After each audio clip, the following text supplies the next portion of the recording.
Dalma Otero era secretaria del Juzgado Laboral número 4 de Paraná. Estaba casada con el dirigente de patronato Miguel Ángel Capobianco y tenían 2 hijos.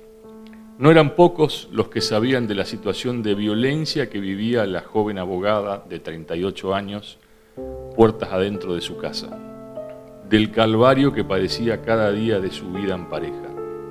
Recién se convenció de la necesidad de divorciarse de su marido cuando entendió que el consejo que le daba el experimentado letrado Marciano Martínez, a quien conocía de tribunales, era lo más acertado para salir de esa situación.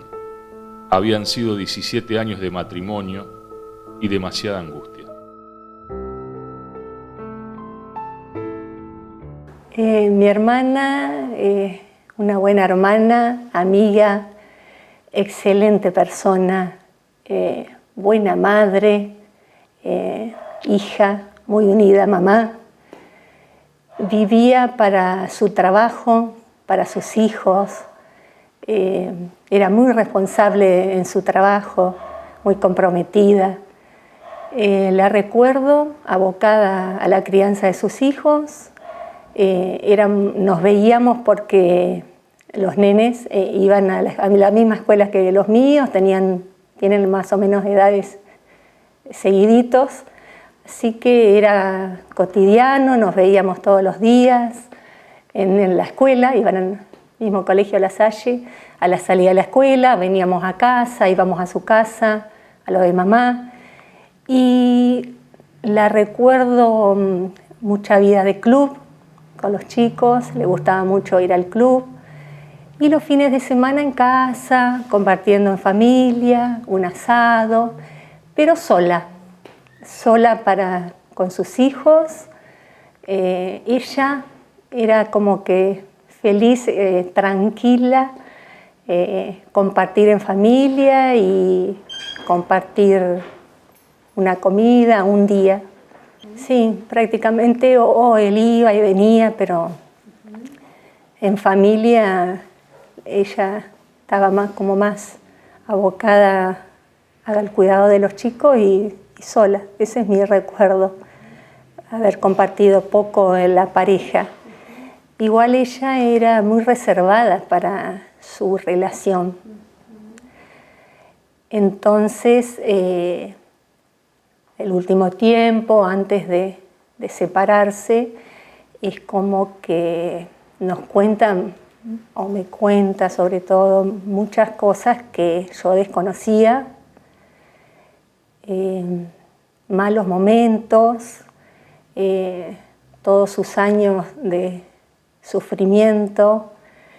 Y bueno, yo le preguntaba por qué había aguantado, qué era lo que la sostenía esta relación. Y bueno, ella decía que tenía la autoestima muy baja, que sus hijos eran muy chiquitos, que Capobianco le prometía que iba a cambiar y esas promesas nunca se cumplían. Entonces, bueno, que ella tomó la decisión de separarse después de terapias y después de pasar, sé que mamá acudió varias veces a pedido de ella a su casa en ciertas situaciones que por ahí ella no los podía resolver, o entonces llamaba a mamá y sí, sé que ella iba a ayudarla de alguna manera. Miguel Capobianco era como dirigente, colaborador, estaba con el tema de fútbol, los jugadores, la ropa. En ese momento era lo que hacía dentro de la institución. De ahí en más, en el 96 ya esa comisión directiva no había terminado su mandato. Bueno, ahí sí asumo yo en el 96 como dirigente del club hasta el 2000, y después del 2000 fui presidente. De ese lapso del 95, por ahí 96, ya con Capobianco no había mucha relación, porque nosotros con la familia, un hijo de Capobianco iba a La Salle, el colegio con mi hijo, y bueno, de ahí teníamos relación con Dalma Otero, y bueno, hasta que realmente sucedió lo que sucedió, y bueno, yo de Dalma Otero tengo muy buen recuerdo, una mujer muy dócil, muy compañera principalmente de los amigos de Capobianco. Por ahí fue un dolor muy grande lo que ha sucedido. En el año 96 vino a mi estudio una joven, Dalma Otero, que era secretaria del Juzgado Laboral número 4 de Paraná.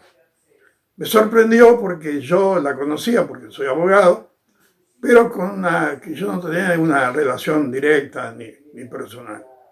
Y en forma muy austera habló y me dijo que ella confiaba en mí, me había elegido porque me iba a dar un trabajo muy difícil, que era hacer el juicio de divorcio contra su marido. Y me contó que el marido de ella era un hombre golpeador, que durante 17 años que había durado el matrimonio siempre fue golpeado. Que ese era el motivo por el cual en este momento se encontraban separados, y fue el motivo principal que la injurió permanentemente. Hablamos, le pregunté sobre el testigo, me dijo, este es un dicho que yo lo tengo en mi intimidad, nadie sabe, no hay testigo. Y yo le dije, mire, sobre todos los hechos siempre hay gente que sabe. Nosotros tenemos la idea de que no se conocen, pero las cosas se conocen. Deme el nombre de sus amigas, yo voy a investigar. Que es, diríamos así, la segunda parte. La primera fue hablar sobre el divorcio. En ese entonces había dos clases de divorcio: el divorcio de común acuerdo y el otro divorcio contencioso. Común acuerdo era imposible, íbamos a ser contencioso. La causa iba a ser los golpes durante 17 años que recibió Dalma Otero. Empecé la investigación llamando a las amigas y todas sabían. Esto es muy importante, porque ahora hay una nueva conciencia, hay una conciencia distinta. Antes eran hechos que se ocultaban, que se guardaban, que estaban en la intimidad, nadie quería meterse, eran cosas de los matrimonios. Y hoy, cuando se sepa que una persona, una mujer, es víctima de golpes, hay que denunciar, hay que ayudar a esa gente que está sometida realmente por el hombre. En ese momento yo descubrí que mucha gente sabía que Dalma Otero era víctima de las golpizas por parte de su marido. Y hice la prueba para el juicio de divorcio. Me costó mucho, hablé con mucha gente, tenía alrededor de 10 personas que conocían ese tema. Algunos sabían de que los golpes eran dados a partir de que eran novios durante el noviazgo. Entonces tomamos la decisión, ella estaba firme, decidida, era una mujer muy fuerte, muy agradable, era una mujer joven, pero de un espíritu de lucha importante en este momento. No así durante los 17 años, donde al ser sometida a golpes, era una mujer subordinada, una mujer sin poder, una mujer que estaba resentida espiritual y psicológicamente.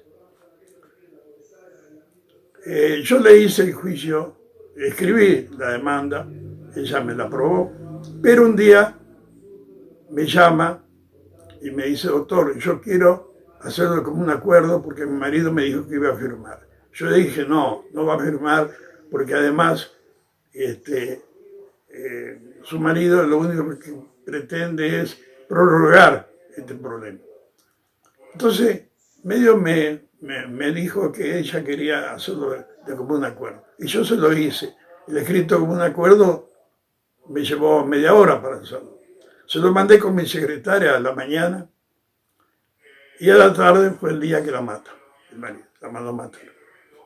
Una muerte anunciada. Porque ella me dijo, mi marido, yo tengo miedo porque mi marido me puede matar, me va a matar. Así, doctor, que si yo aparezco alguna vez como que me he suicidado, usted tiene que pelear para decir a la gente, a los jueces, que aquí no hay suicidio, que yo había declarado ante usted que me iba a suicidar. Ese miércoles 26 de marzo de 1997, después del mediodía, la gente se empezó a organizar para recibir la Semana Santa. Era una linda jornada en Paraná, llena de sol y buena temperatura. Dalma Otero llegó a su departamento del sexto piso del edificio ubicado en calle Santa Fe 588 y se comunicó de inmediato con su ex esposo porque tenía varias llamadas perdidas. Miguel Capobianco le anunció que en las primeras horas de la tarde iría a buscar algunas prendas, fotografías y muebles menores que quedaban en la casa con algunos colaboradores. Fue cerca de las 14:30 en que Dalma Otero interrumpió abruptamente una comunicación telefónica con una amiga para abrirle a los supuestos enviados por su esposo. Esa persona, antes de que se corte la charla, alcanzó a oír la chicharra del portero a través del teléfono.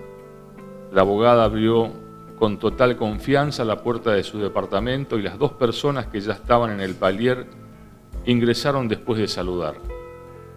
Dalma Otero fue sorprendida por la espalda y uno de los agresores le colocó un grueso cordón en el cuello, le tapó la boca con violencia y comenzó a asfixiarla. Prácticamente le hundió los labios, dejándole notables marcas en su rostro al apretarla. Una vez en el living, cerraron la puerta y con la mujer inmovilizada se dirigieron hacia la pieza de servicio sin dejar de ejercer presión sobre el cuello. La doctora Otero recibió una feroz golpiza. Le volaron varios dientes y literalmente la azotaron contra la pared, provocándole una notable hematoma en la frente. Con la mujer totalmente indefensa, el asesino le aplicó 13 puntazos y finalizó su tarea con un corte en el cuello que le seccionó la carótida. Las pericias determinaron que Dalma agonizó durante unos minutos hasta que falleció, y sus asesinos se fueron con la misma tranquilidad con la que habían llegado en horas de la siesta. El día cambió para buena parte de los paranaenses cuando se enteraron por los medios, en las primeras horas de ese miércoles, que una funcionaria judicial había sido asesinada brutalmente a no más de 200 metros de la Casa de Gobierno. Dalma Otero fue encontrada por sus hijos en medio de un baño de sangre en su departamento. Los chicos llegaban de la escuela y cuando abrieron la puerta se encontraron con la macabra escena. Fue un caso que generó mucha expectativa en Paraná. Yo creo que en general porque varias de las personas imputadas eran personas de familias conocidas, porque la víctima era funcionaria judicial, por la crueldad del hecho, porque fue un hecho en pleno centro, en horas de la tarde. Quizás hoy tendría la misma repercusión enmarcado en una perspectiva de género como un hecho, un femicidio muy brutal. En ese momento no se hablaba en términos de femicidios ni no había perspectiva de género. Pero sí también creo que fue un hecho que tuvo mucha trascendencia porque el sistema de investigación y de enjuiciamiento penal estaba muy cuestionado. A principios de la década del 90 habían ocurrido en la ciudad una serie de casos muy macabros y bastante trascendentes por los personajes y demás que habían quedado impunes o que habían quedado resueltos a medias, como el caso Calero. El segundo juicio del caso Calero fue creo que un año antes del crimen de Dalma Otero. Bueno, el homicidio o la muerte del presidente del Colegio de Abogados, Lucio Dato, había ocurrido un año y pico antes de la muerte de Dalma Otero. Entonces era como otro sacudón La muerte de Dalma Otero era como otro sacudón para la sociedad de Paraná y para la justicia penal. Me acuerdo también que fue un caso en donde se vio, creo que con mayor nitidez, las falencias que tenía el viejo sistema de enjuiciamiento penal con el sistema del juez de instrucción, que era un funcionario encargado de investigar, reunir la prueba para esclarecer el hecho y llevar a juicio y lograr una sanción para los autores, y al mismo tiempo era el funcionario encargado de velar por las garantías de esas personas.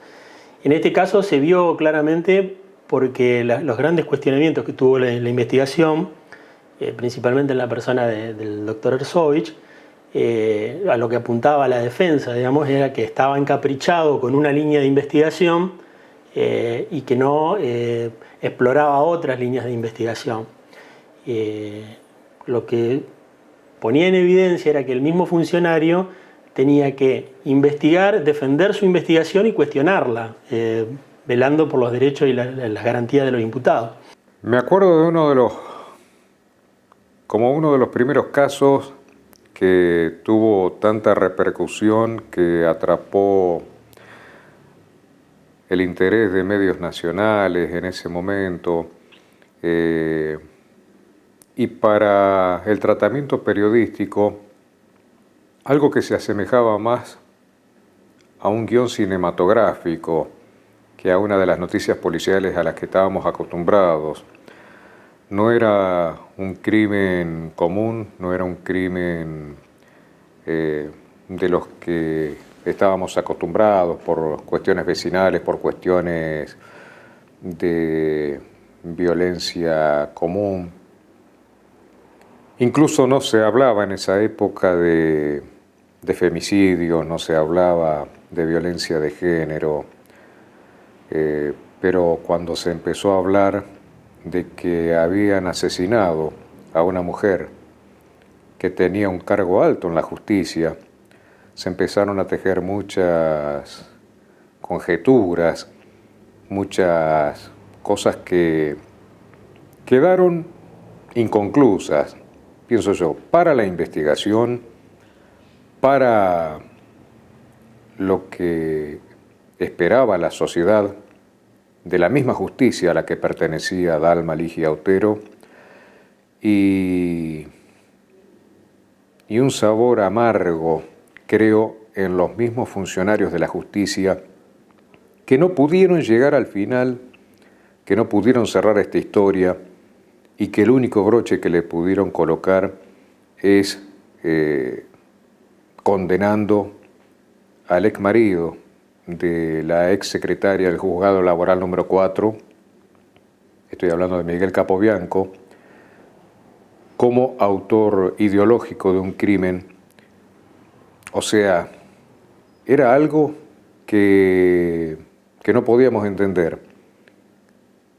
Condenado un autor ideológico de un crimen sin que se pudiera conocer hasta hoy, más de 20 años, 23 años, quién le puso un lazo en el cuello a Dalma Otero, quién la torturó, quién después de esa tortura a la que estoy seguro que la sometieron, buscando qué, preguntándole qué, porque no se tortura a una persona por el solo placer de hacerlo, para finalmente degollarla de una manera muy cruel, muy artera, muy psicópata.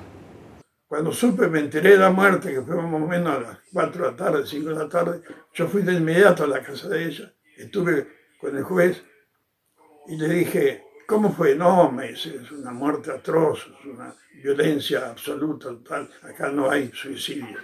Bueno, y ahí comenzó el proceso. El proceso, yo le dije a la madre que no iba a ser el abogado querellante, sino que yo iba a ser el testigo, porque yo había investigado durante la vida de ella lo que le había ocurrido. Creo que yo he tenido, no sé, 10, 15 casos de femicidio, pero la única vez que pude hablar con la víctima y que la víctima me contó todos los problemas que tenía es el caso de Dalma Otero. Lo demás me he encontrado ya con el homicidio ejecutado. Entonces yo le dije, en vez de ser el abogado querellante, voy a ser el testigo. Y así fue. Se pudo probar que Capobianco contactó a alguien para que asesine a la madre de sus hijos, que era la de Dalma Otero. Ellos estaban en un proceso de divorcio, estaban separados. Había pruebas para vincularlo a Capobianco. Básicamente testimonios de personas que lo vieron circular a la hora en que, según los médicos forenses, ocurrió el crimen, circulando a altísima velocidad en su auto por los alrededores de calle Malvinas, Santa Fe y demás, y Avenida Rivadavia, creo que. También había una llamada telefónica desde un teléfono público ubicado en cercanías del lugar del hecho. Bueno, después había una serie de indicios, testigos, algo que a mí en su momento me llamó mucho la atención, incluso por la valentía para declararlo, de un empresario que al que había acudido Capobianco preguntándole un tiempo antes si tenía datos de gente para hacer un trabajo, para mandar matar a alguien. Hay cosas que no trascendían en un primer momento, que no se daban a conocer, quizá resguardando más que algún secreto de sumario, resguardando la imagen de la víctima, sabiendo que había dos hijos pequeños, uno de los cuales tuvo que enfrentarse a esa situación tan horrible, ¿no? de ingresar a la escena del crimen, que es algo que realmente caía como más que repudiable, sí que verdaderamente su exmarido, el exmarido de la víctima, o sea, el padre de los chicos, había ordenado ese asesinato, permitir, a sabiendas de que el chico iba a ingresar a la casa. Los especialistas que trabajaron en el análisis del cuerpo, que encontraron ese lazo en el cuello, que encontraron ese degüello que provocó la expulsión de sangre en un amplio sector del departamento, de ese piso que ocupaba Dalma Otero,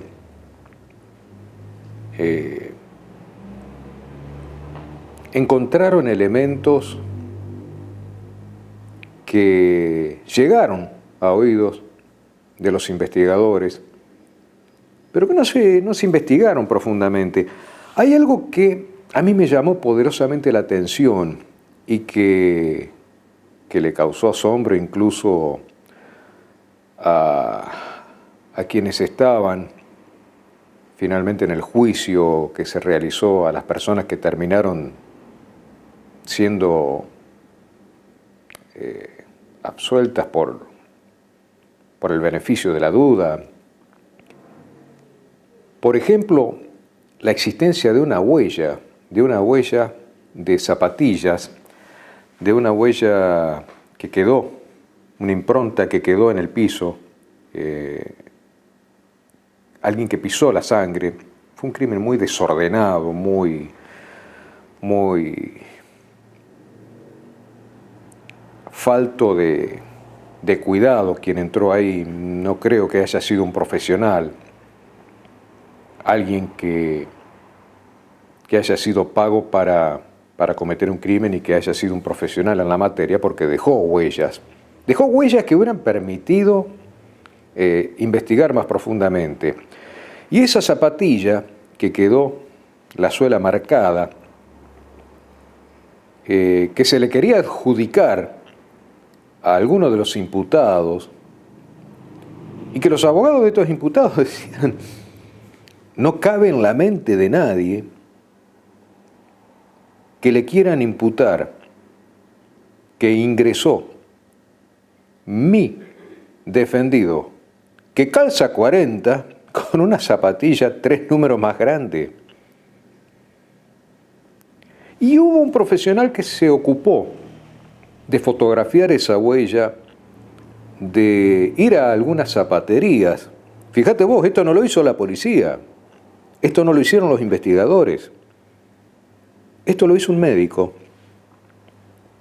Y esto no lo sabe nadie. Sacó la fotografía de esa huella,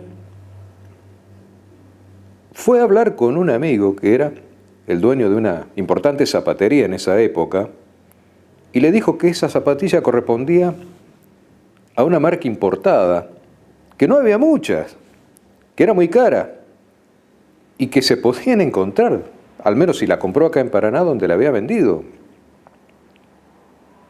Y ese médico se lo dijo al juez Ersovich, y no tuvo mucho eco,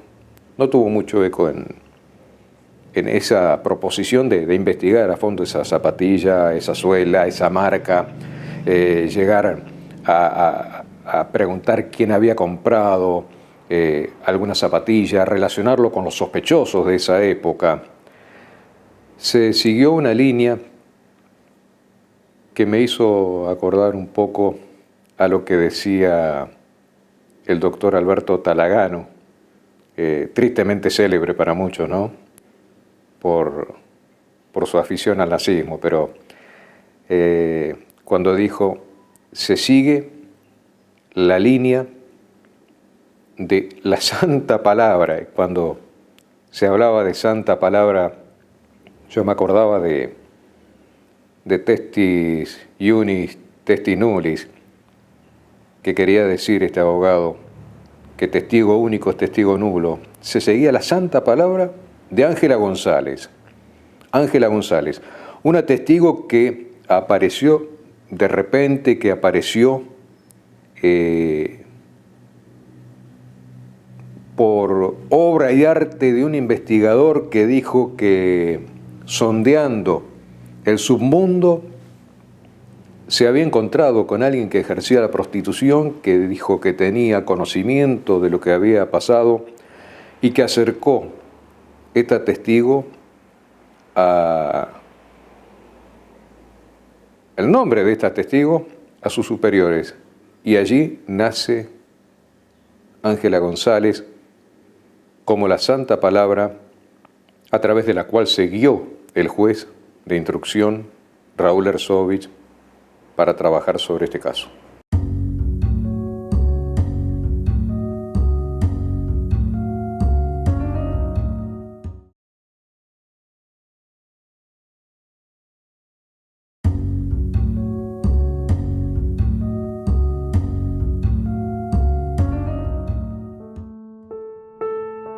En un primer momento, el juez de instrucción Raúl Ersovich ordenó la detención de Miguel Capobianco, pero un día después fue liberado por falta de mérito.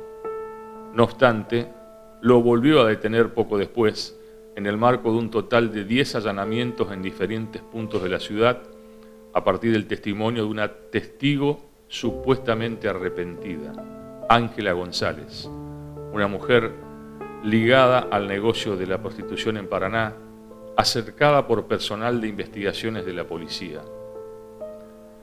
Por sus dichos, terminaron presos, además, Eve López Osuna, Flopi Uranga y Griselda Beijón, concubina de Eduardo Espil, también mencionado por González en sus declaraciones, un presidiario que estaba cumpliendo una condena en la unidad carcelaria de Paraná, pero que gozaba del régimen de permiso de salida sociolaboral. A su vez, quedó como prófugo Carlos Enrique, oriundo de la provincia de Santa Fe, quien había cumplido condenas por varios robos. Terrible, algo inesperado, porque uno puede pensar de alguna represalia, de que él se sentía mal o que ella le había pedido la separación, pero no que la haya mandado matar. Fue muy duro, el juicio terrible. Mamá acá empieza a tomar un papel primordial, una mujer muy, dentro de todo, actuó con una templanza, una inteligencia. Ella nos daba fuerza a nosotros porque al otro día ya nos reunimos y salió de ella que había que buscar un abogado. Cuando uno no sabe todavía dónde estás parado. Bueno, así tuvo el apoyo de su amigo Marciano Martínez, que bueno, él le sugirió de que prefería actuar como testigo más que ser el abogado querellante. Entonces hablamos con Geminiani, padre, Juan Carlos y el hijo, y bueno, tuvo el apoyo mamá, la familia entera, incondicional de Juanca, de Mercedes Lescano, de Marciano Martínez, independiente de la gente. Yo creo que acá hubo una condena judicial, pero también la sociedad apoyaba, muchos periodistas, bueno, contenida desde ese punto, y en familia, llevándole, yo acompañándola en todas las tardes, esperando. O sea, ella lo que quería era la justicia, sobre todo para los chicos, junto información, todos los diarios, revistas, escritos para dárselo a los chicos cuando sean grandes. Sí, había como dos. Otra de las cuestiones también que hicieron especial la cobertura de ese juicio y también el seguimiento por la opinión pública de ese juicio fue la actuación de los abogados de las partes. Había estudios muy grandes, tanto en la querella como en la defensa, haciendo un trabajo muy tenaz, con mucha exposición pública, y bueno, lo que en ese caso, digamos, lo que la defensa cuestionaba a la investigación es que exploraba una sola línea de investigación cuando había otra posible línea que vinculaba a un narco de la ciudad, una persona, digo narco porque fue condenada por narcotráfico, con otra persona que también tenía antecedentes penales, que falleció hace algunos años. Esa línea de investigación que la defensa pedía que se profundice fue dejada de lado.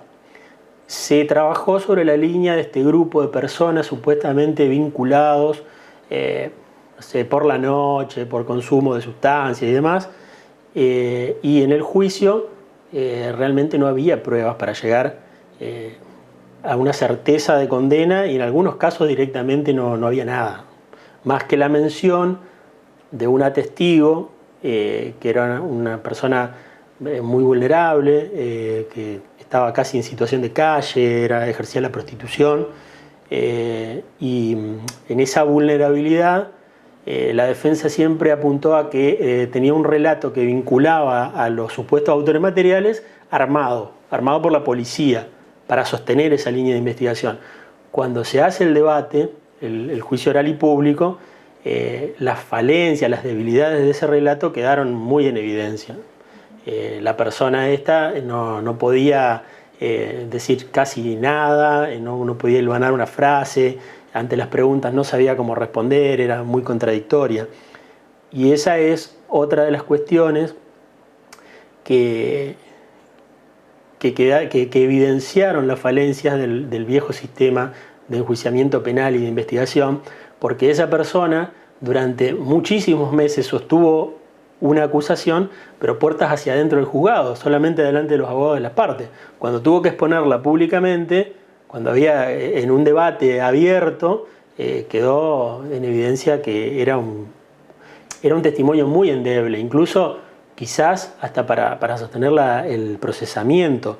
Pero con ese procesamiento, los imputados, había dos mujeres, las dos eran madres con chicos pequeños y demás, estuvieron meses privadas de libertad. Que esa es otra diferencia a lo que ocurre hoy en las investigaciones penales, que hoy, digamos, con el caso de Dalma Otero hoy, esas personas no hubiesen permanecido más de 60 días o 30 días privadas de libertad. Seguramente después hubiesen estado con una prisión domiciliaria, con alguna tobillera, con alguna medida restrictiva, pero en ese caso pasaron meses privadas de libertad junto a presos condenados en cárceles comunes, tanto las mujeres como los varones, ¿no? A mí, cuando esto ocurre, bueno, yo me entero por los diarios como todo el mundo, impresionado. La doctora Otero era una persona especial, muy buena funcionaria, muy dedicada, muy correcta, una persona agradable. Era muy difícil hablar con la doctora Otero y no salir ponderándola. Entonces, cuando esto ocurre, yo me debo haber enterado a las 6, 7 de la tarde, no sé quién, porque esas noticias corren Radio Pasillo, viene y uno sabe más que escuchándolos a ustedes. Y bueno, lo seguí por las noticias hasta que un tiempo después, yo era unos 6 meses, me habla la doctora Berros y me pide, me interesa, dice, vos quisieras colaborar con nosotros, necesitaría. Bueno, sí, cómo no, con muchísimo gusto.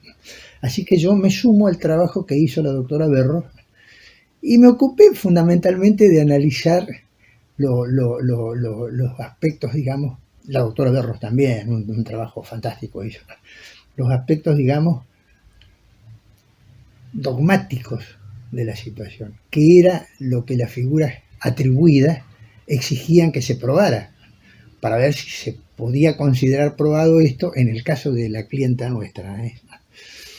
Por supuesto que incursionamos en la consideración del cargo probatorio de todos los imputados y del condenado también. Y bueno, y así fue como yo me sumé al equipo. La doctora Berros trabajaba con el doctor Uranga, trabajaba, digamos, esto aparecía como una cosa difícil, pero no extraordinariamente difícil. Y a medida que se van desarrollando las posibilidades procesales, uno comienza a ver que a esta chica, ay, ¿cómo es el apellido? ¿Ve la memoria? Eve López Osuna, la habían detenido y que no había fundamento y que la preventiva no funcionaba, que estaba mal dictada y que la preventiva se confirma. En esa época, y quizá creíamos que si el juez trabajaba sobre esa hipótesis, trabajaba sobre el testimonio, podían pasar dos cosas. O era lo único que tenía para echar mano, para tener algo consistente, para descansarse en el testimonio de alguien al cual tenía bajo juramento. Pero por otra parte, hay cosas que a través de los años, a través de darle vueltas un poco a todo esto, uno se pregunta si no había también algún manejo, alguna maniobra, alguna mano negra, alguna contaminación, hasta política, llegué a pensar, y esto lo pude elaborar después de concretar 2 entrevistas que tuve la posibilidad de hacer con Ángela González, junto con otra persona también de los medios en esa época. Llegamos a entrevistar a Ángela González y yo pensaba, me sentía importante porque en ese momento Ángela González estaba recluida en una casa que se había alquilado, paga por el Estado, paga por la policía, había fondos destinados a alquilar un lugar para que Ángela González estuviera escondida. Nadie tenía que saber dónde estaba Ángela González, solamente el juez y los investigadores que la custodiaban. En ese momento era la División de Investigaciones. Nadie, absolutamente nadie, tenía que saber dónde estaba. Se hablaba de que corría riesgo, de que podían existir amenazas contra su vida, de que era necesario preservar a este testigo. Y de repente conseguimos la posibilidad, dos comunicadores, de ingresar a entrevistarla. La entrevista no solamente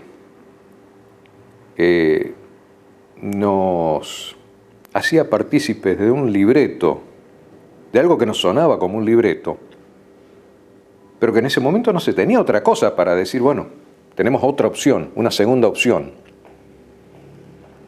Y si esta persona que dice que tiene miedo o se siente amenazada, que hay personas que son de ambientes pesados, pero que ella quiere señalar a quienes participaron supuestamente en un complot para asesinar a Dalma Otero, y empieza a barajar nombres de gente que decía que no se conocía entre sí.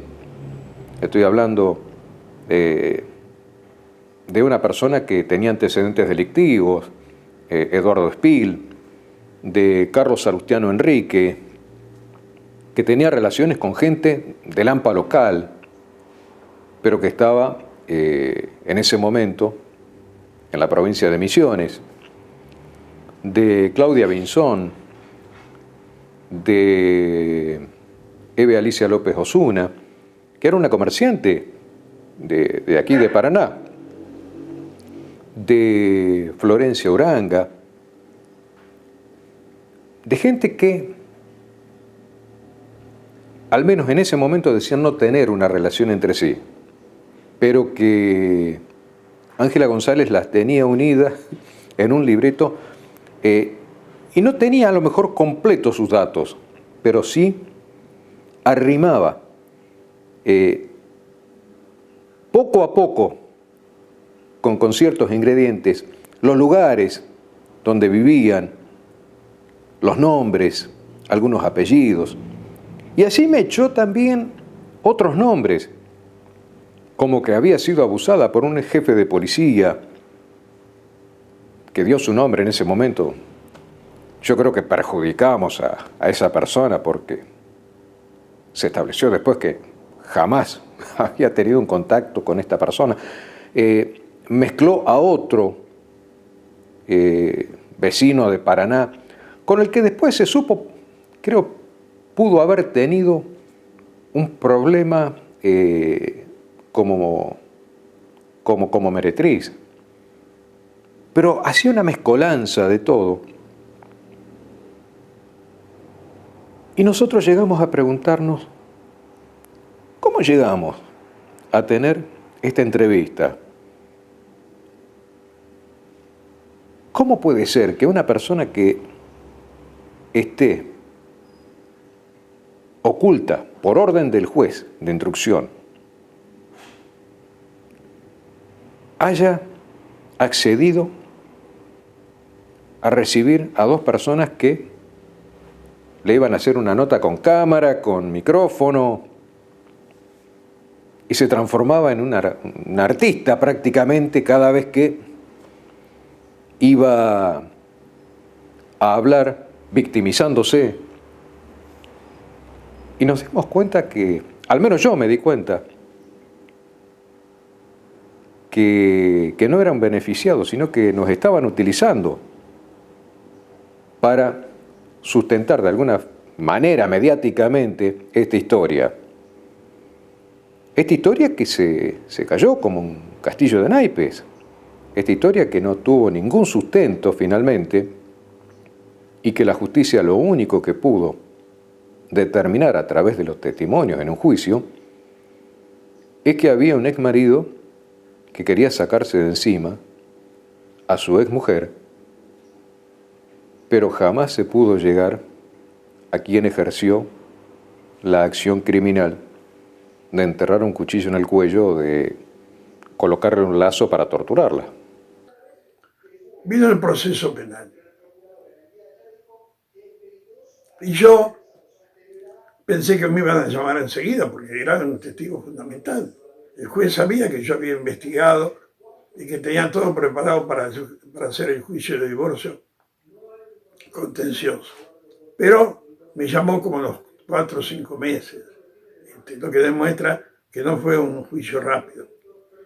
Yo hablé ahí, declaré, pero después, y hablé con los testigos también que yo tenía, le dije que iban a ser llamados y que lo que me habían dicho a mí tenía que decirlo ante el juez de instrucción. Y así fueron llamados algunos, o casi todos, y fuimos al juicio. El juicio se llevó después, mucho tiempo después, y yo declaré. Creo que la declaración mía tenía muy en cuenta, por cuanto yo analicé en forma pormenorizada todos los hechos que nosotros lo íbamos a imputar en el juicio de divorcio. Y además, después fui sometido por la abogada defensora a un interrogatorio bastante largo, que no tuve dificultad para contestar. En noviembre de 1998, la Sala 1 de la Cámara del Crimen de Paraná, integrada por Felipe Cheli, Juan Sobrero y Juan Ascúa, condenó a Capobianco a la pena de prisión perpetua, mientras que Claudia Vinzón, Eduardo Spil, Eve López Osuna y Carlos Salustiano Enrique fueron absueltos por la justicia. La testigo trucha Ángela González fue condenada por falso testimonio poco después. Capobianco terminó condenado como autor intelectual del crimen de su ex esposa.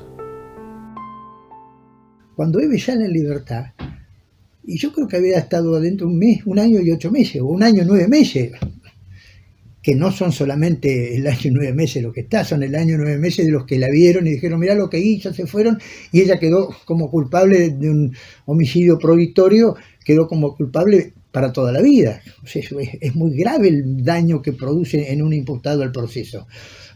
Uno puede pensar, en términos así de justicia-valor, bueno, si lo hizo, esto es parte del castigo.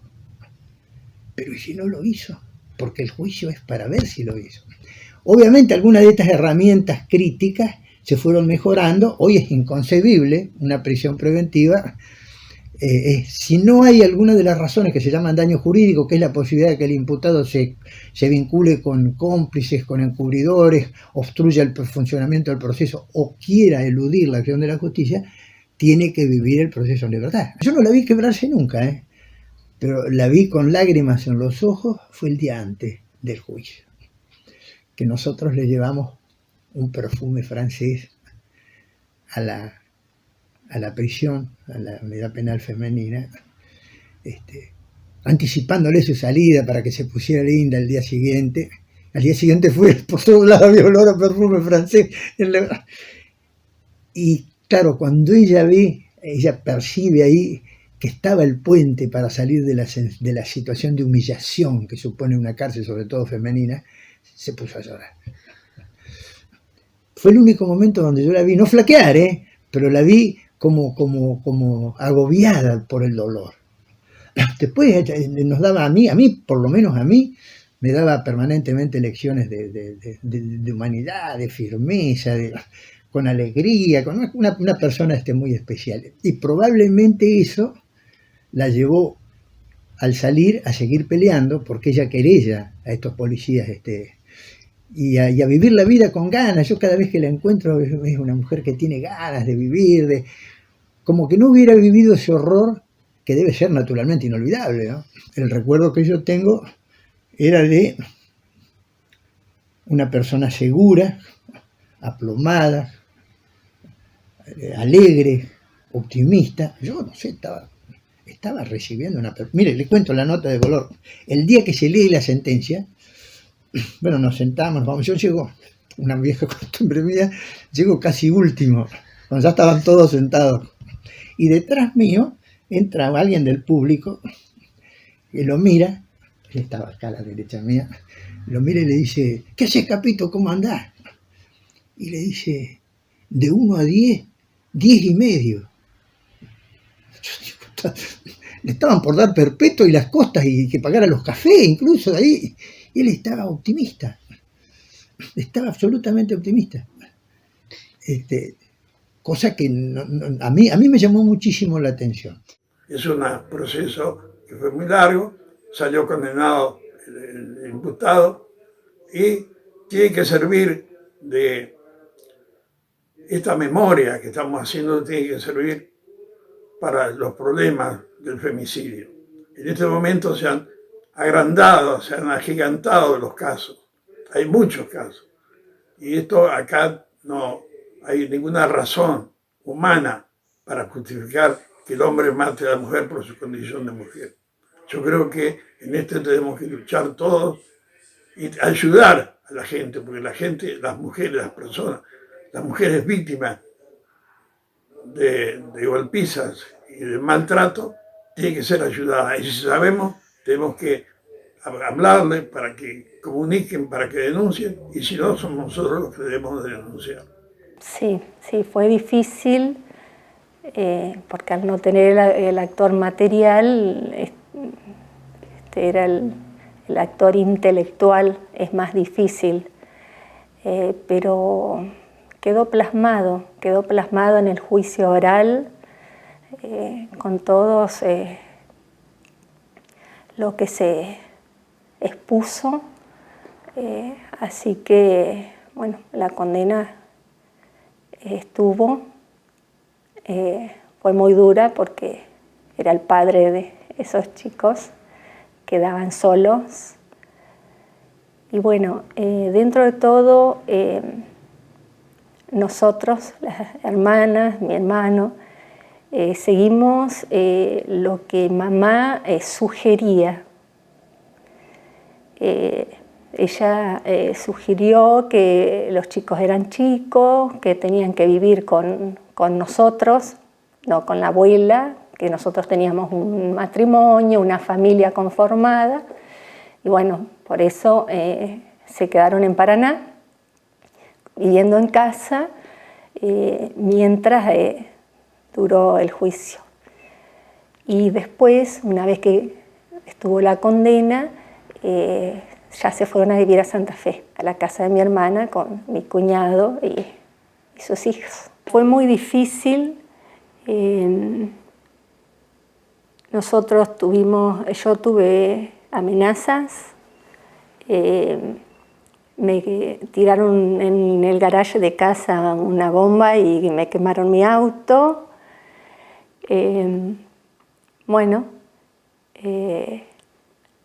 Difícil de llevar, pero en familia, siempre unidos, había que seguir adelante. Yo era muy joven, tuve el apoyo incondicional siempre de mi marido, que aceptó a los chicos, llevarlos adelante, criarlos como hijos, de mi hermana ni hablar, con mi cuñado también, se hicieron cargo después de la crianza. Y bueno, con mis hijos también había que seguir viviendo.